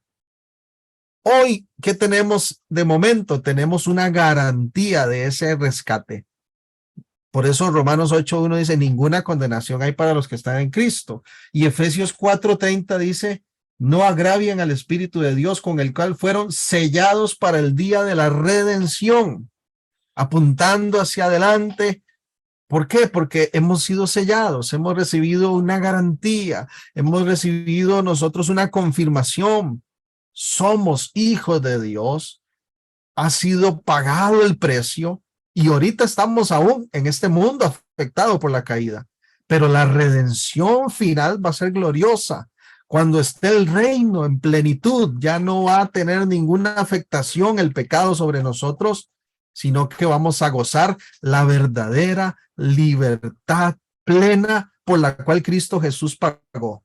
Cristo Jesús pagó un precio no solo para que tengamos vida abundante aquí en este contexto inmediato, sino para que tengamos vida eterna y para que gocemos de esta libertad para siempre. Entonces, cuán importante y cuán glorioso es ese pago. Hay una frase de MacArthur que quería leerles, dice, las escrituras hablan de la redención en un sentido escatológico, en que por fin no solo somos librados de la pena y del poder del pecado, sino incluso de la presencia del pecado mismo. La redención perfectamente eficaz de Cristo aplica al alma del creyente en su justificación. También será final aplicada al cuerpo, incluso en la glorificación. de el día de la redención, que fue lo que leímos ahorita en Lucas, y también a lo que hace referencia Efesios 4:30. Entonces hay un impacto poderoso, presente, pasado, futuro, de todas estas obras, de toda esta expresión del amor de Dios en Cristo Jesús por nosotros. Y no sé si hay alguna pregunta o comentario en torno a la redención. Me queda un último concepto que quiero compartir, que va muy de la mano, que es la reconciliación. Pero antes de ir a ese último punto, ¿hay algo que deseen aportar o alguna inquietud sobre esta parte? Me parece bastante claro, ¿verdad? Lo que es la redención que el Señor ha hecho por nosotros. Okay. Continuamos entonces. Reconciliación. Reconciliación. En la expiación hablamos de una muerte sustitutiva. Hablamos de Jesús tomando ese lugar, librándonos de la culpa, anulando legalmente todo señalamiento y todo peso de juicio sobre nosotros, de castigo. En la redención se nos hace énfasis a cómo ocurre, ¿verdad? ¿Cuál fue el precio que se pagó allí? La sangre derramada de Jesús, su vida entregada por nosotros para darnos libertad, rescatándonos de la opresión, del pecado, de la condenación, para darnos vida en abundancia y vida eterna en libertad gloriosa. La reconciliación apunta a un cambio de condición. ¿En cuanto a qué? A la parte relacional. Una definición bíblica de reconciliación es un cambio de relación entre Dios y el hombre a través de la obra redentora de Cristo. Repito, una definición bíblica de reconciliación es un cambio de relación entre Dios y nosotros, el hombre, a través de la obra redentora de Cristo. Es la acción de arreglar y volver a establecer acuerdo entre dos o más partes que fueron separadas. Ya en un sentido más técnico, ¿verdad? Una definición un poco más técnica sería la acción de arreglar y volver a establecer acuerdo entre dos o más partes que fueron antes separadas. Y el pecado nos separó, nos distanció por completo de ese Dios santo e incomparable. Pero hay un acto de reconciliación a través de la obra de Cristo. Reconciliación tiene origen en un término griego que es katayaxo. Katayaxo se puede traducir como cambiar, modificar, alterar.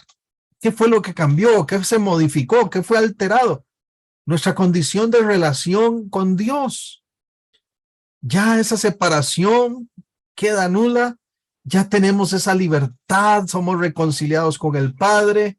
El velo del templo se rasga, ¿verdad? De arriba abajo, la puerta queda abierta a través de la sangre de Cristo Jesús derramada, a través de su sacrificio. Tenemos acceso, ¿verdad? A la presencia de Dios. Somos recibidos. Juan 1 dice 11 y 12, a lo suyo vino, los suyos no le recibieron. Los que creyeron en él les dio la potestad de ser hechos hijos de Dios.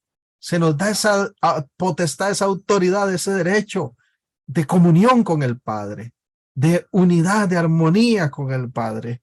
Y se modifica nuestro estado de separación. Y por eso ahora va a decir también Hebreos, podemos acercarnos confiadamente hasta el trono de la gracia. Ya no está esa separación que era evidente, ¿verdad? Producto del pecado, sino que incluso podemos decir hoy en día, Abba, Padre, Papito nuestro, y toda esa confianza, esa cercanía, esa comunión. Romanos 5:10 y Colosenses 1:20. ¿Quién me ayuda con estos textos? Romanos 5:10 y Colosenses 1:20. Por favor, ¿quién desea leerlo? Romanos 5:10. Yo voy a buscar aquí otro que me falta. Leo, Romanos 5:10. Muchas gracias. ¿Qué dice? Ay, se me trabó la. Ay, qué pena, se me trabó. Ah, no, ya, la tablet no quería. Ok, dice Romanos 5:10. Pues, como nuestra amistad con Dios quedó restablecida por la muerte de su Hijo cuando todavía éramos sus enemigos, con toda seguridad seremos salvos por la vida de su Hijo. Aleluya. Y entonces ya no estamos enemistados, ya hay reconciliación por la vida de su Hijo. Colosenses 1:20. ¿Quién lo tiene?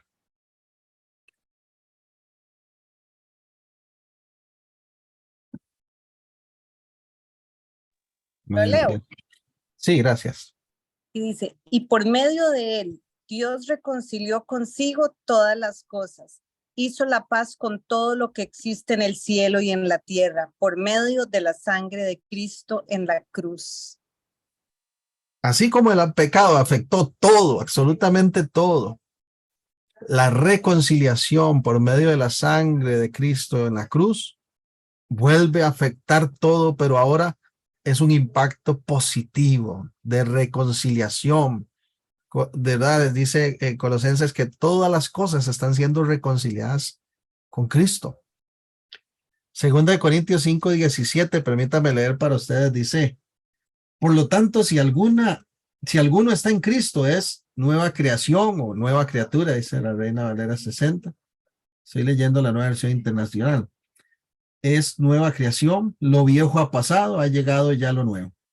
Todo esto proviene de Dios, quien por medio de Cristo nos reconcilió consigo mismo y nos dio el ministerio de la reconciliación. Esto es que en Cristo Dios estaba reconciliando al mundo consigo mismo, no tomando en cuenta sus pecados y encargándonos a nosotros el mensaje de la reconciliación. Así que somos embajadores de Cristo, como si Dios los exhortara a ustedes por medio de nosotros. En nombre de Cristo les rogamos que se reconcilien con Dios. Es tan importante, es tan valiosa esta reconciliación para Dios, que ahora los que ya somos reconciliados, se nos llama a cumplir una labor de embajadores, de representantes de ese reino de los cielos en la tierra, en el cual, en nombre de Cristo, nosotros anunciamos, proclamamos la buena noticia, la posibilidad que está abierta de reconciliarse con Dios para vivir la vida plena que Él tiene para todo aquel que se acerca a Él y aprovecha, ¿verdad? Esta maravillosa obra, esta mediación de Jesús por nosotros para sanar ese distanciamiento y tener esa nueva relación de comunión con Dios. Escuchen esta frase, por favor. Esta es de John MacArthur. Dice, en la reconciliación se elimina la razón de la enemistad entre Dios. Se elimina la razón de la enemistad entre Dios y los hombres. Y se trata directamente con la culpa del pecado y el castigo de la ira de Dios, logrando así la paz. El hombre no efectúa tal reconciliación, y esto hay que ser muy enfático. El hombre no efectúa tal reconciliación, sino que ésta se recibe como un don, o sea, un regalo por medio de la obra de Cristo, porque todo es por gracia. Y esta es una obra acabada y realizada por el sacrificio de Cristo en el pasado, una vez y para siempre. Cristo Jesús no necesita sacrificarse para acercarnos un poquito y luego en un tiempo volver a sacrificarse para acercarnos otra vez otro poquito y luego no. Su sacrificio fue suficiente para reconciliarnos con el Padre. Y vea qué lindo, para eliminar la razón de la enemistad entre Dios y los hombres. ¿Cuál era la razón? El pecado, la culpa, queda nulo. Entonces ya tenemos libertad para tener comunión con Dios por medio de la obra de Cristo Jesús y de su sangre que nos limpia de todo pecado. La reconciliación entonces hace énfasis en ese cambio de relación entre Dios y el hombre. Otro ejemplo muy puntual y muy lindo es lo que vemos en el Evangelio de Lucas en el capítulo 15, cuando habla del hijo pródigo. Ese padre que corre, echa sus brazos, ese padre que besa a ese hijo, ese padre que hace fiesta. Es sinónimo, es ejemplo de el accionar de Dios, quien nos recibe a nosotros, habiendo dado la espalda, y que por medio de la obra de Cristo Jesús tenemos esa reconciliación y podemos volver a casa.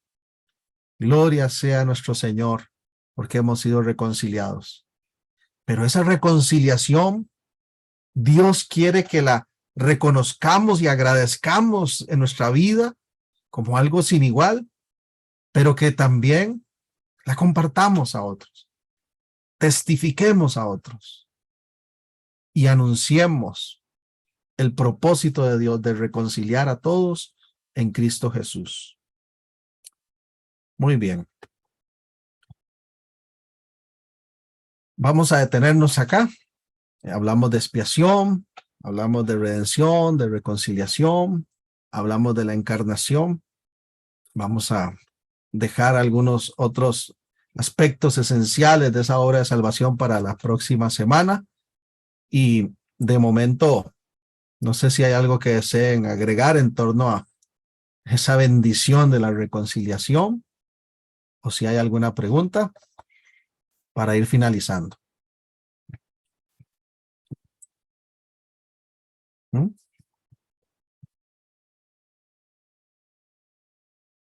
Ok, entonces nada más dos cositas ya para terminar. Por favor, si alguno tiene problema para ingresar a la plataforma, entonces escríbame al WhatsApp, ¿verdad? Ya el hermano compartió mi número para que podamos solucionarlo y nadie se nos quede ahí por fuera.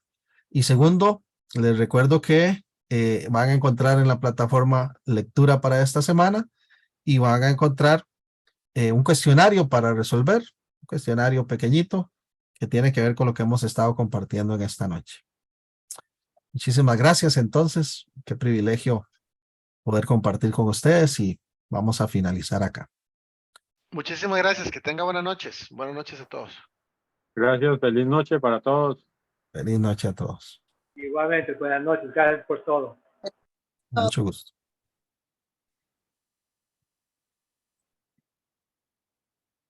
Gracias, buenas noches. Buenas noches. Muchas gracias, pastor. Que tenga buena noche. Buenas noches, profesor. Buenas noches. Ya se fue el hombre.